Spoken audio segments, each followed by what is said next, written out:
Give the floor to the representative of Israel.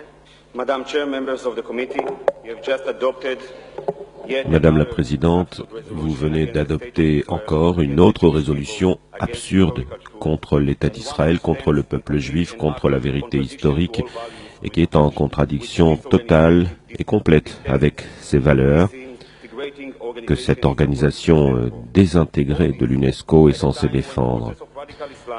Tout cela à un moment où les forces de l'islam radical détruisent l'histoire et le patrimoine de nombreuses nations, démolissant mosquées et églises, n'épargnant même pas les sites archéologiques. Tout cela à un moment où l'État d'Israël est le seul pays de la région à respecter ses valeurs, à protéger ses endroits tout en accordant la liberté de culte à toutes les religions de manière équitable.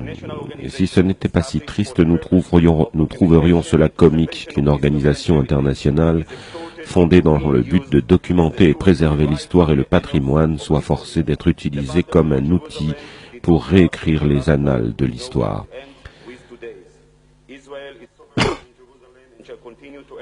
La bataille pour Jérusalem n'a pas commencé avec le dernier vote et ne se terminera pas aujourd'hui. Israël est souverain à Jérusalem et doit continuer à y exercer sa souveraineté alors que les Palestiniens et d'autres pays arabes continuent à jouer avec des résolutions absurdes et imaginaires qui font honte à ceux qui les ont inscrites à l'ordre du jour ainsi qu'à ceux qui ont levé la main en leur faveur.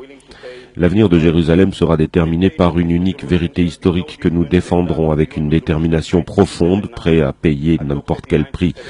Le destin de cette résolution ne sera pas différent de celui de la résolution 3379 des Nations Unies, adoptée en 1975, qui identifiait le sionisme au racisme. Cette résolution absurde avait été annulée 16 ans après, mais la tâche morale est toujours présente sur tous ceux qui l'avaient adoptée.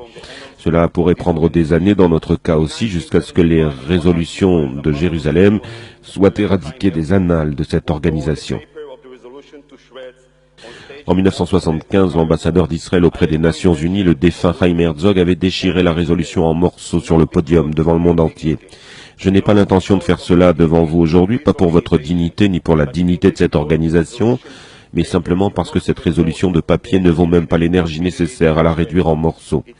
Il sera bien plus simple et plus approprié de la mettre à sa juste place, la poubelle de l'histoire. Voici la poubelle, Madame la Présidente, et voici la place qui lui revient.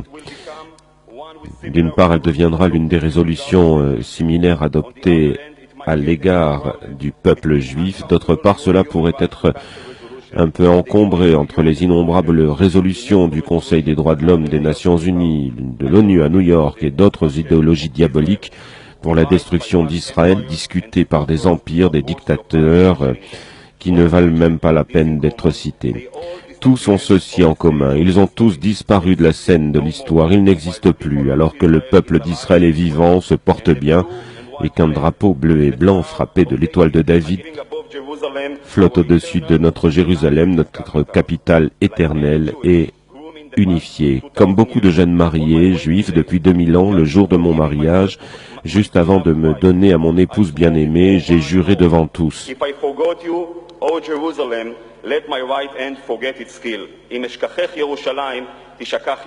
Si je t'oublie, ô Jérusalem, que ma droite m'oublie. Am Israël Chai, Jérusalem et son histoire ne seront jamais oubliées.